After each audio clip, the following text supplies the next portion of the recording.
So another really big mistake that I commonly see both with good players, mediocre players, and bad players all combined is that they bluff too much, and they typically bluff without a solid reason. So what it comes down to is bluffing without a good reason. And a lot of it is players just wanting to play overly too aggressive.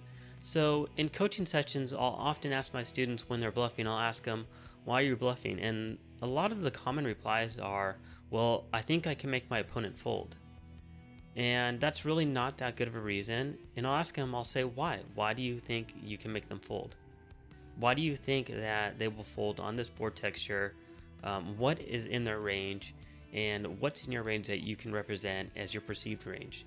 So why do you think you can make them fold? And a lot of times they really won't have a good reason.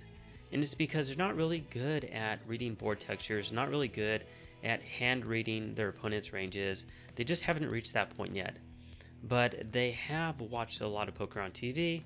They've seen aggressive poker on TV, and they've seen a lot of bluffing in the game. And I like to call this fancy poker syndrome, where people try to emulate what they've seen the pros do and they've seen on TV. But what they don't understand is that when it comes to television, they don't ever show all the hands for the most part unless you're watching a live replay. For example, a live feed of the World Series of Poker that's maybe delayed by 5 or 10 minutes where they're showing every single hand. Then you get to see how boring the game can be over the long run. But when you're watching pre-recorded sessions like Poker After Dark, all you see are the really big hands. And so people think that's how you play. So what I want you to get out of this lecture is that you should not be bluffing without a reason. If you're going to bluff at the low stakes, whether it be 1-2 no limit live, or 4-8 limit, or $5 buy-in micro stakes online games, you better have a good reason, because a lot of your opponents that you're going to face at these stakes do not like to fold their hands.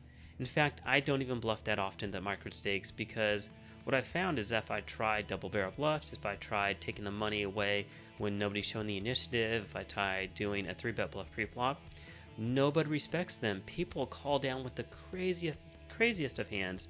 They'll call down with ace high, they'll call 3-bet with ace deuce suited, they will call 2 streets of me bluffing with nothing but middle pair, or a gut shot straight draw with 3 outs. They will make the craziest calls. And this is going to cost you a lot of money if you don't know how to properly bluff, because if you're bluffing without a reason, then you're just going to spew off a lot of chips. So the key takeaway from this is understand when are good times to bluff and when good times are to value bet.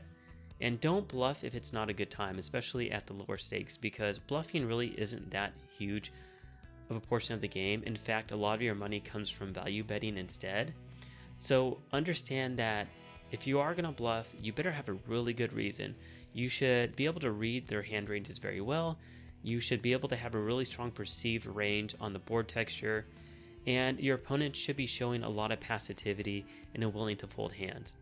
If they're not showing any of that, and if you don't really have that great of a reason to make them fold, other than just thinking I can make them fold without ever thinking about anything else, then you probably shouldn't bluff, and you should tone down your bluffing in general.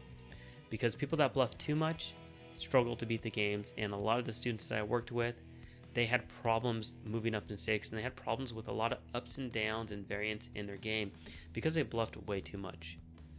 And not only does it cause consequences on your bankroll, but it also screws with your mental aspect of the game. It screws with your psyche, it screws with everything else, it screws with your overall courageousness at the table and your confidence. So summing up, if you're going to bluff, have a good reason. If you don't have a good reason, then don't bluff.